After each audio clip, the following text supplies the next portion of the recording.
Y el sábado pasado empezamos a hablar acerca de una parábola que Jesús cuenta, en la que habla acerca de un hombre que tenía 100 ovejas y se le pierde una y la sale a buscar. Después cuenta otra parábola que una mujer tenía 10 monedas, se le pierde una y la sale a buscar. Y vimos una tercera parábola, una tercera historia que cuenta Jesús, que es acerca de un hombre que tiene 2 hijos. Uno le sale bueno y el otro le sale malo, ¿no? Como siempre en las familias. ¿Ustedes qué hermanos son? Si tienen hermanos entre sus hijos, ¿cuál son? ¿El bueno o el malo? Ah, sí, somos todos el bueno. Bueno, yo soy hijo único, así que soy el bueno solamente. No, pero siempre en las familias está el hijo conflictivo. Y en esta historia que Jesús pasa a contar, es muy interesante lo que pasa. ¿Quieren que la leamos? ¿Quieren que la veamos? ¿Sí? ¿Están listos? ¿Están listos para reír? Bueno, vamos a Lucas 15, versículo 11. Dice así, para ilustrar mejor esa enseñanza, Jesús les contó la siguiente historia. Un hombre tenía 2 hijos. El hijo menor le dijo al padre: quiero la parte de mi herencia ahora, antes de que mueras. O sea, el menor, vieron que siempre los menores son atrevidos, ¿no? Dice: quiero que me des la herencia antes de que te mueras. O sea, básicamente lo que este muchacho estaba haciendo era decirle al padre: me encantaría que estés muerto, pero como no estás muerto, al menos quiero tu herencia. Y a ver, en ocasiones un padre, en el contexto en que se cuenta esta historia, en ocasiones un padre podía dividir la herencia antes de morir. Porque ¿cuántos saben que la herencia es después de morir? ¿O no? La podía dividir antes. Y este padre dice que accedió a dividir sus bienes entre sus 2 hijos. Entonces el hijo menor obtiene la parte de la herencia que él deseaba, que él pedía, que él quería. Y mira cómo sigue la historia. Dice: pocos días después, el hijo menor empacó sus pertenencias y se mudó a una tierra distante, donde derrochó todo su dinero en una vida desenfrenada. O sea, se la patinó toda. Y dice: al mismo tiempo que se le acabó el dinero, hubo una gran hambruna en todo el país y él comenzó a morirse de hambre. O sea, fíjense, pasó de ser el hijo de un hombre que tenía muchas riquezas y que le podía dar una herencia, a estar muriéndose de hambre. Y el versículo 15 dice: convenció a un agricultor local de que lo contratara, y el hombre lo envió al campo para que le diera de comer a sus cerdos. El sábado pasado estuvimos hablando, no se olviden que Jesús acá le está hablando a un público mayoritariamente judío, y para los judíos los cerdos son animales impuros. Entonces el último trabajo que un judío querría tener es cuidando cerdos. Es lo último que quisiera hacer. Y piensen ahora en el último trabajo que ustedes quisieran tener. Piénsenlo, un segundo. ¿Lo tienen? ¿Sí? Bueno, imagínense estar el lunes teniendo que ir a ese trabajo. A lo mejor es el que tienen ahora, pero bueno, pero Dios tiene algo mejor, amén. Pero claro, terminar cuidando cerdos era de lo más bajo a lo que podía llegar una persona judía de esa época.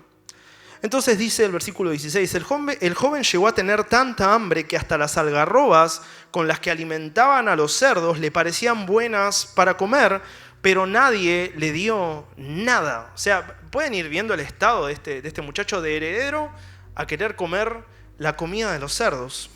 Dice: cuando finalmente entró en razón, se dijo a sí mismo: en casa hasta los jornaleros tienen comida de sobra, y acá estoy yo muriéndome de hambre. Volveré a la casa de mi padre y le diré: Padre, he pecado contra el cielo y contra ti. Ya no soy digno de que me llamen tu hijo. Te ruego que me contrates como jornalero o como empleado. Esto es más o menos el resumen de lo que pasa en esta historia. Después vamos a ver si el padre lo recibió o no. ¿Ustedes qué creen? ¿Que el padre lo recibió o no lo recibió? Si ustedes hubiesen sido ese padre, ¿lo hubiesen recibido? Yo no, pero lo bueno es que yo no soy ese padre. Pero cuestión que podemos ver acá un hombre que quiso tomar las riendas de su propia vida, que se quiso independizar de su padre. Y probablemente lo quiso hacer porque se sentía asfixiado o se sentía limitado de estar viviendo en la casa del padre. No sé si alguna vez tuvieron la sensación, quizás esto es algo que cuando pasaste por la adolescencia, o bueno, quizás ahora también, pero vieron que uno pasa a veces por una etapa en la que siente que lo peor que le puede pasar es vivir con sus viejos, ¿no? Que es como estar en casa y tener que soportar y que esto... Y este hombre se nota que entró en ese estado en el que él creía que su papá era su enemigo. Y quiero dejarte al menos 3 ideas que podemos encontrar de esta historia, porque este muchacho se quiso independizar del padre y probablemente se sentía limitado en su vida, probablemente se sentía como asfixiado en su vida. La primera idea que quiero dejarte es que hay límites que protegen. Hay límites que protegen. No todos los límites son malos. ¿Cuántos lo saben eso? Piensen un minuto en un nene chiquitito que gatea y mete los dedos en cuanta cosa ve y de repente enchufe, ¿y qué va a hacer? Los dedos. Entonces por eso a veces a los nenes chiquitos se los ponen en esas, yo le digo jaula, pero no es una jaula.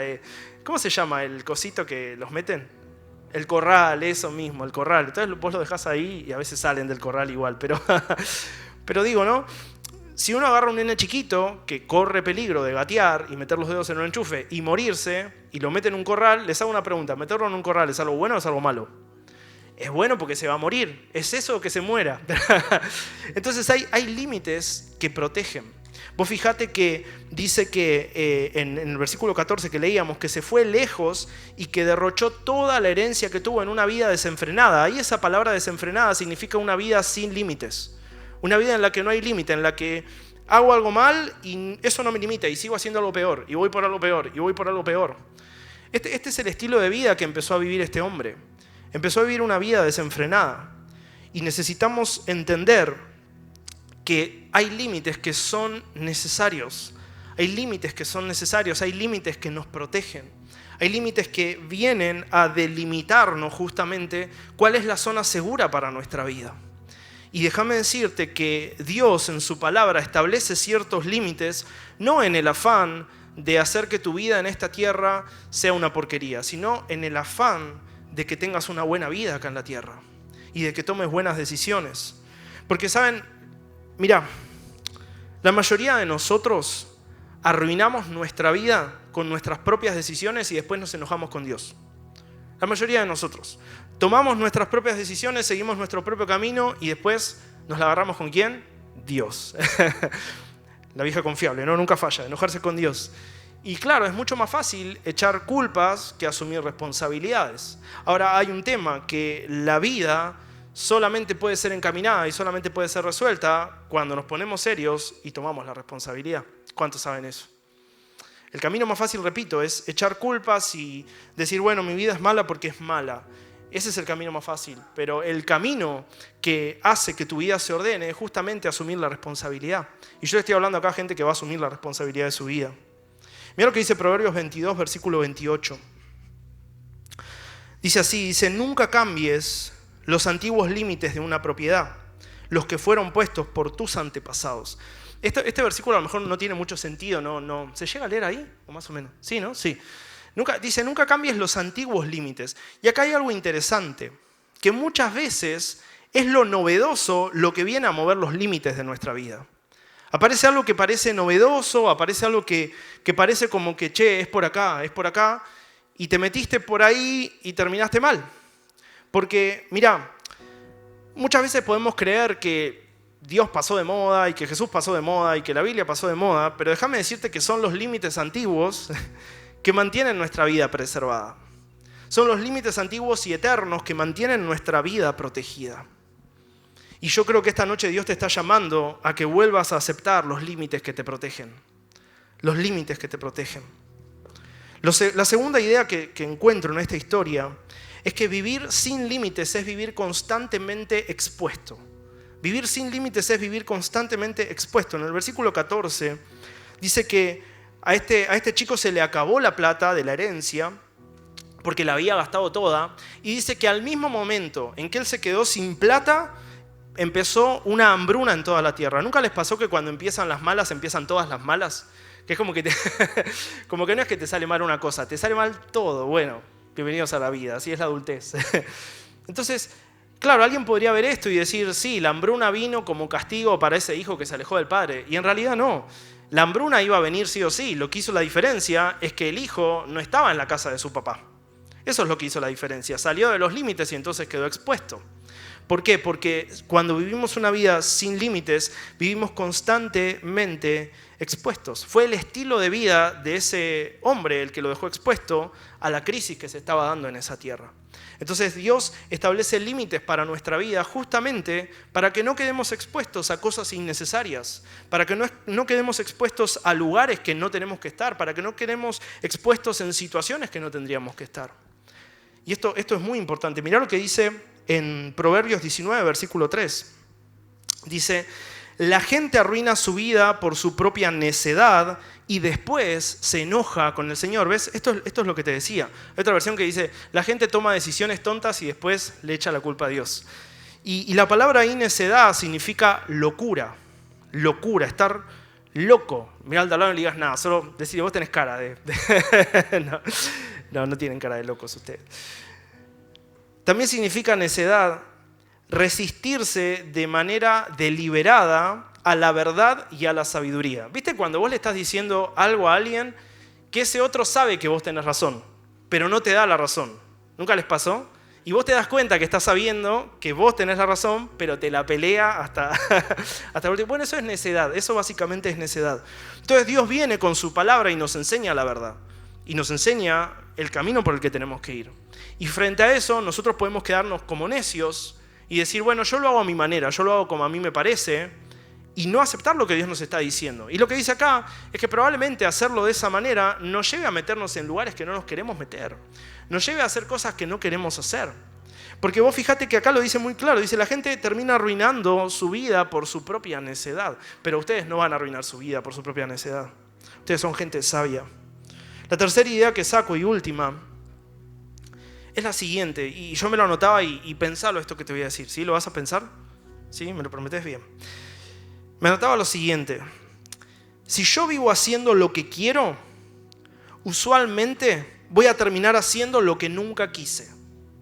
Te lo voy a volver a repetir. Si yo vivo haciendo lo que quiero, usualmente voy a terminar haciendo lo que nunca quise. Vos pensá en este muchacho. El tipo empezó a vivir una vida que estaba haciendo lo que quería. Y se encontró haciendo algo que nunca hubiese querido hacer, que era cuidar cerdos, que era estar en la miseria completa y absoluta. Mira lo que dice Romanos 6:16. Dice, ¿no se dan cuenta de que uno se convierte en esclavo de todo lo que decide obedecer? Uno puede ser esclavo del pecado, lo cual lleva a la muerte, o puede decidir obedecer a Dios, lo cual lleva a una vida recta. Mira, la peor mentira en la que podemos caer es creer que hay cosas malas que podemos manejar. Es cuando entramos en la lógica de no, yo lo controlo, no, yo puedo manejar esta relación, no, yo puedo manejar esta adicción, yo lo puedo manejar. Ese es el peor autoengaño en el que podemos caer. Porque hay cosas que no podemos manejar. Hay cosas para las cuales necesitamos un Salvador. Y ese Salvador es Jesús. Y la mejor temporada de nuestra vida empieza cuando entendemos que no podemos solos. La mejor temporada de nuestra vida empieza cuando entendemos que necesitamos un Salvador. Mientras creamos que somos autosuficientes y que podemos resolver las cosas a nuestra manera, déjame decirte que te vas a mantener muy lejos de la gracia de Dios. Porque la gracia de Dios lo único que necesita para manifestarse en tu vida es que reconozcas tu necesidad de esa gracia. Y dice la Biblia que donde nosotros somos débiles, la gracia de Dios se hace fuerte. Pero mientras yo no pueda admitir y reconocer mi debilidad, la gracia queda neutralizada. Porque la gracia de Dios solamente aparece y lo transforma todo en alguien que reconoce que solo no puede, que sola no puede. Y en el momento en el que eso sucede, déjame decirte que no es que Dios agarre y dice, al fin te rendiste, no. Lo que Dios hace es rodearte con sus brazos de amor y darte las fuerzas que nunca creíste que ibas a tener. Lo que Dios hace en ese momento es entrar en tu vida y darte el futuro que nunca te hubieses imaginado que ibas a poder tener. Porque así es Dios, Dios es todo amor. Ahora, este hombre, leímos que en el versículo 17, dice, cuando finalmente este hombre entró en razón. Otra versión dice, cuando este hombre volvió en sí. El sábado pasado hablábamos un poco acerca de lo que significa volver en sí. Y yo me anotaba estas tres cosas, ¿no? Que en el original griego, debe ser griego. Perdón, yo tiro muchas cosas así de los Simpsons, es un problema de mi generación. ¿No? En el original griego, la expresión volver en sí se usaba para expresar tres situaciones diferentes que las habíamos mencionado. La primera es la situación de despertar de un desmayo. Y esto lo pregunté el sábado pasado, pero lo vuelvo a preguntar porque el público se renueva, como dice Metalgrán. ¿Alguna vez se desmayaron? ¿Sí? ¿Alguien por acá? ¿No? Yo les dije que nunca me desmayé, pero les mentí. Porque mi esposa me hizo acordar que sí me desmayé una vez. Habíamos ido al Parque de la Costa pero no se ríe, no conté nada todavía. Y yo nunca me había subido a una montaña rusa. ¿Les gustan las montañas rusas a ustedes? Sí, yo las odio, las detesto con todo mi corazón. Pero cuestión que estábamos de novio y nos habían regalado entradas, entonces eran gratis. Todo lo que es gratis se recibe, ¿no? Entonces, cuestión que vamos y era mi posibilidad de subir a una montaña rusa encima de novia. Es como, bueno, no quiero quedar como un miedoso, ¿no? Porque mira, siempre que vos quieras que un hombre haga algo, vos le tenés que decir, ¿a que no te animás? Y lo va a terminar haciendo. Si estás casado o algo en tu casa y querés que limpie, decir, ¿a que no te animás? Y lo va a terminar haciendo porque los hombres somos así, con tal de demostrar de que sí podemos hacerlo. Y cuestión que estábamos ahí en el Parque de la Costa y bueno, vamos a una de las montañas, creo que es la roja, la que arranca para atrás, es la roja, ¿no? Y claro, encima conseguimos los dos primeros asientos, los de adelante de todo, o sea, adelante no teníamos a nadie. Y yo para mí era mejor, era como, uy, qué bueno, tengo una buena vista, un salame, porque claro. La cosa empieza así para atrás, todo esto para contar mi desmayo. La cosa empieza así para atrás y va subiendo, y encima vieron que sube lento, como que va subiendo. Entonces parece como, bueno, va a ser un paseíto, ¿no? Y en eso, claro, frena, clava los frenos y ¡pah! Sale así con todo. Yo lo único que recuerdo de ese momento es que yo empecé a gritar involuntariamente. O sea, empecé a gritar. Y en un momento, claro, mi esposa estaba al lado, me mira y se empieza a reír porque yo estaba gritando. Y dice que en un momento yo estaba como, algo así. Y ahí ya se dejó de reír porque dijo, ¿qué onda? Entonces dice que pasaron, no sé, 1 segundo, 2 segundos, y como que yo vuelvo en sí, que esto yo sí me acuerdo, y empecé a gritar de vuelta. O sea, ya como en otra vuelta y de vuelta.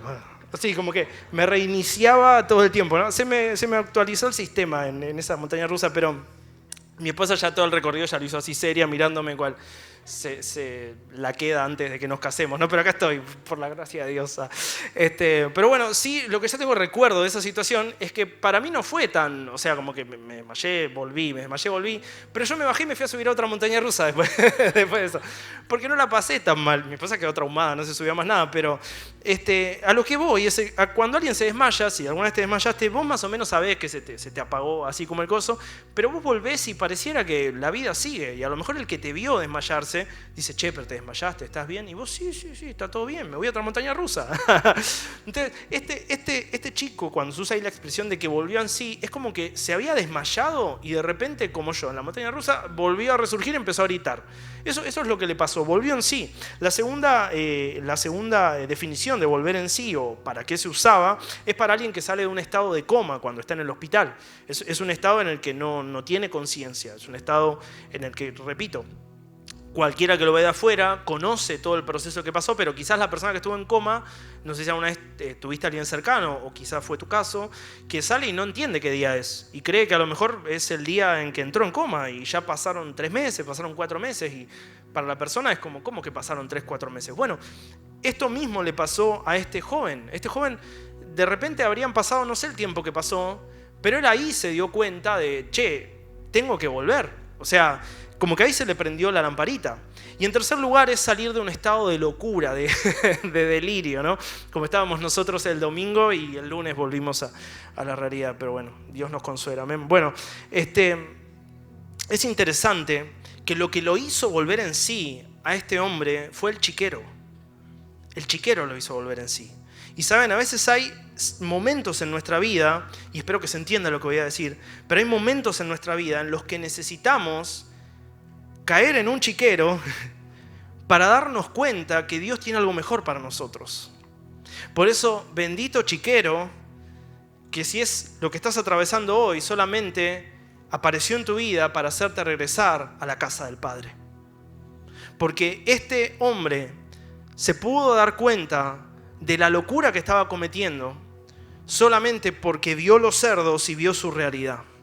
Y para eso sirvió el chiquero, para eso sirven los chiqueros, hablando simbólicamente, para volver en sí. Y solamente cuando este hombre volvió en sí, pudo volver al Padre. Solamente cuando primero yo me despierto, cuando primero se me prende la lamparita, yo puedo volver al Padre. Cuando primero me doy cuenta que, hey, esto no es lo que Dios quiere para mí. Esto no es lo que Dios tiene para mí. Dios tiene algo mejor. Dios tiene más. Solamente cuando yo me despierto de ahí, es que puedo volver a Dios y puedo volver a reinsertarme en los planes que Él tiene para mi vida. Pero te voy a pedir algo, por favor. Te voy a pedir dos cosas. La primera, si estás en un chiquero, no te quejes del chiquero. Y la segunda, si estás en un chiquero, no te acostumbres al chiquero. Te voy a pedir solo una cosa, salí del chiquero. Porque no es ni la queja ni el acostumbramiento lo que va a resolver tu vida. Es que vos puedas salir de ahí y reconocer que Dios tiene algo mejor para vos. Ahora, Guido, me estás hablando de chiqueros, de cerdos, no entiendo nada. Me contaste tu anécdota de la montaña rusa. ¿A qué vas? A lo que voy es a que hay ocasiones en las que entramos en chiqueros emocionales. Entramos en chiqueros mentales, entramos en chiqueros relacionales. Espacios en los que quizás estamos ahí dejando y desgastando nuestra vida en personas que no lo valoran, en espacios que no lo valoran, en espacios que no les interesa tu bien, en relaciones que no les importa que te vaya bien, no les interesa. Y a lo mejor estás ahí desgastando tu vida en eso y Dios esta noche te quiere despertar para que puedas salir de ahí y puedas entrar en lo que Él tiene para vos. Porque este muchacho tenía una casa, tenía un padre, tenía un hermano, tenía una herencia, tenía todo lo mejor a su disposición. Pero hasta que no vuelva en sí, no lo podía disfrutar. Y déjame decirte que vos en Dios tenés absolutamente todo lo mejor y todo lo bueno. Y vos en Dios tenés la vida que ni siquiera te podés imaginar. La vida que ni siquiera en tus mejores sueños creíste que podías tener. Lo único que hace falta es que te despiertes, que salgas del desmayo, que salgas del chiquero y que corras hacia los brazos de aquel que te va a recibir con todo el amor. Y mirá lo que sigue contando la historia. Dice que ¿se acuerdan que él había preparado un discurso para decirle al padre? Que le dijo, bueno, yo no soy digno de que me llamen tu hijo. ¿Por qué él hace este discurso? ¿Por qué él planea esto para volver al Padre? Porque nosotros lo escuchamos hoy y decimos, qué dramático, ¿no? Como, bueno, volver a tu casa y ya está. ¿Cuántas veces a lo mejor uno se la mandó a la casa y finge demencia, ¿no? Como que acá no pasó nada. Pero claro, en el contexto de esta historia, lo que mandaba la ley, esto lo dice así, literalmente la ley, que si un padre o una madre tenían un hijo que era rebelde, lo que tenían que hacer era agarrar a ese hijo, ponerlo a disposición del pueblo, que el pueblo lo apedree y que lo maten. Tranqui. Y vos te quejás del ojotazo que te da tu mamá con el boletín. Acá era peor. Y cuestión que, claro, este muchacho no sabía con qué se iba a encontrar. En tiempos de Jesús quizás ya no se aplicaba el apedrear por esto, pero sí lo que se hacía era cuando volvía un hijo en esas condiciones, dejarlo expuesto frente a toda la comunidad para que todos lo hagan a un lado. Y esa persona nunca más volvía a ser considerado hijo en la casa, perdía todos los derechos de hijo. Entonces, este muchacho sabía que eso podía llegar a pasarle. Por eso prepara todo este discurso. Dice, no quiero que me llames tu hijo, solamente contratame como un empleado. Solamente eso. Pero mira lo que pasa. Versículo 20 dice, entonces regresó a la casa de su padre y cuando todavía estaba lejos, su padre lo vio llegar.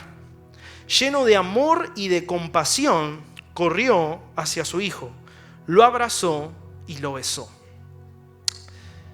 Que un hombre judío mayor, como se supone que era el hombre de esta historia, salga corriendo, era algo así como que ese hombre estaba dejando absolutamente toda su dignidad en un trote. Y te voy a explicar por qué. Porque en ese momento no se usaban pantalones así como los que usamos nosotros ahora, se usaban túnicas que eran largas. Y probablemente cuando ese hombre salió corriendo, se le vio todo. Porque usaban túnicas. Y los hombres mayores no corrían. O sea, que un hombre corra para la cultura de ese entonces era una cosa vergonzosa. Pero a este hombre no le importó absolutamente nada. Y probablemente para ver lo que estaba regresando es porque estaba a la puerta esperándolo. Y déjame decirte que Dios te está esperando. Dios te está esperando. Y dice que él corrió, y no solo corrió, lo abrazó y lo besó. Ahí la expresión original lo que da a entender es que el tipo se le tiró encima y lo llenó de besos. Y eso es lo que Dios hace en la milésima de segundo que vos decís, quiero regresar a todo lo que Dios preparó para mi vida. Esta es la actitud y el corazón de Dios cuando vos decidís volver a Él. Esa es la actitud que hay en su corazón. Él no te va a preguntar, ¿y por qué te metiste en esto? ¿Y por qué hiciste aquello? ¿Y esto? ¿Y acá qué pasó? ¿Y acá? ¿Y esto? No, Él no te va a pedir explicación de nada. Él te va a recibir con amor y te va a restaurar. Y te va a colocar en la posición que siempre tendrías que haber estado, que es la de hijo, la de hija de Dios. Eso es lo que Dios tiene para tu vida cuando volvés a Él. Cuando Él volvió, el Padre lo estaba esperando. Y acá hay un tema importante. Vos no te podés ir tan lejos como para que Dios no te encuentre. Déjame decirte que no hay distancia que para Dios sea mucha. La distancia no es un problema jamás para Dios. Vos incluso podés esconderte en el lugar más oscuro y dice la Biblia que para Dios la oscuridad es como tener la luz prendida. Así que aunque te metas en el lugar más oscuro y vos quieras desaparecer, Dios va a estar ahí, te va a decir hola, te va a decir mientras estás ahí escondido de Él. Porque, repito, la distancia no es un problema para Dios. Ahora, hay algo que sí necesitamos entender. Es que esto no es un tema de cercanía o de lejanía. Es un tema de tiempo. Mira, Dios siempre va a estar cerca. Y vos nunca te vas a poder ir tan lejos como para que Él no te encuentre. Pero ¿cuántos saben que el tiempo pasa? ¿O no? Si no, fíjense los que estamos ya que estamos por llegar a los 30. No, bueno, tengo 31, pero fíjense que, no sé, yo hace poquito había visto la noticia de la película esta, la de High School Musical. ¿Se acuerdan? Que fue hace 20 años. Este año creo que se cumplieron 20 años. Yo no lo podía creer que se hayan cumplido 20 años y fue hace nada. Yo estaba en séptimo grado. Y ahora voy a ser papá, pero pasaron un par de años. Pero el tiempo pasa y el tiempo no perdona, porque el tiempo pasa. ¿Y sabes qué es lo peor que te puede pasar? Que creas que tenés tiempo. ¿Sabes por qué la gente llega tarde a los lugares? Porque cree que tiene tiempo. Porque no, llego bien, tiene que estar a las 7, son las 6. Llego bien, son 6:30, llego bien, son 7 menos 10. Y dice, uy, no llego, no. Y sí, amigo, sí. Dejaste pasar un montón de tiempo. Y eso es lo peor que puede pasarnos. Cuando nos confiamos de que el tiempo no pasa, y el tiempo sí pasa. Y Dios puede restaurarlo absolutamente todo. Pero así como es cierto que Dios lo restaura absolutamente todo, también es cierto que hay cosas que si nosotros vamos decidiendo en nuestra vida, el tiempo va pasando y las consecuencias se van acumulando. Porque repito, el tiempo pasa. Esto no es un tema de cercanía o de lejanía, es un tema de tiempo. Pero yo te tengo una buena noticia en esta noche. Mira lo que dice 2 Corintios capítulo 6, versículo 1 al 2. Dice, como colaboradores de Dios, les suplicamos que no reciban ese maravilloso regalo de la bondad de Dios y luego no le den importancia. Versículo 2 dice, pues Dios dice, en el momento preciso te oí, en el día de salvación te ayudé. Efectivamente, el momento preciso es ahora. Es ahora, hoy es el día de salvación. Hoy es el día de salvación. El momento preciso es ahora y hoy es el día de salvación. Y esto es importante que lo sepas, que si hoy estás acá es porque hoy es el día para que vuelvas a Dios. Hoy es el día para que vuelvas a todo lo que Él planeó, a todo lo que Él soñó, a todo lo que Él diseñó para tu vida. Y en esta noche a mí me gustaría hacerte una invitación y cerrar con esto. Y esto no importa si es la primera vez que estás acá, no importa si es el primer sábado que estás acá, no importa si es que estás acá, ya sos socio vitalicio, ya tenés tu butaca ahí con tu nombre. No importa. Yo quiero hacerte una pregunta. Si en esta noche vos querés regresar y abrazar todo lo que Dios tiene para tu vida, yo quiero invitarte a que puedas poner una mano en tu corazón y vamos a cerrar orando. Y déjame decirte que en la milésima de segundo que vos decidís regresar a Dios, Él está con sus brazos abiertos para esperarte. En la milésima de segundo. Pero no caigas en la trampa y en la mentira de creer que el tiempo no pasa. Porque el tiempo sí pasa y pasa rápido. Y cuanto más rápido vos pegues la vuelta, más rápido vas a ver tu restauración. Por eso esta noche, si estás acá, es una invitación de Dios para vos y para mí. Y quiero guiarte en esta oración y si vos querés hacerlo conmigo, repetí después de mí: Señor Jesús, yo te doy gracias por los planes que vos tenés para mí.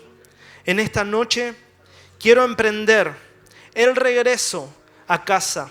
En esta noche quiero emprender mi vuelta a tu presencia.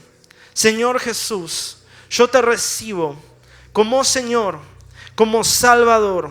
Te pido que guíes mi vida y que la lleves a donde vos siempre planeaste. Hoy salgo del chiquero y vuelvo a la casa del Padre. En el nombre de Jesús. Amén y amén. Y déjame decirte que si esa es la primera vez que hiciste esta oración en esta noche, tus mejores días están por delante y hay fiesta en los cielos. Hay fiesta en los cielos porque en el preciso momento que alguien vuelve a la casa del Padre, hay fiesta en los cielos. Así que quiero decirte hoy que Dios tiene planes mejores de los que vos alguna vez puedas hacer.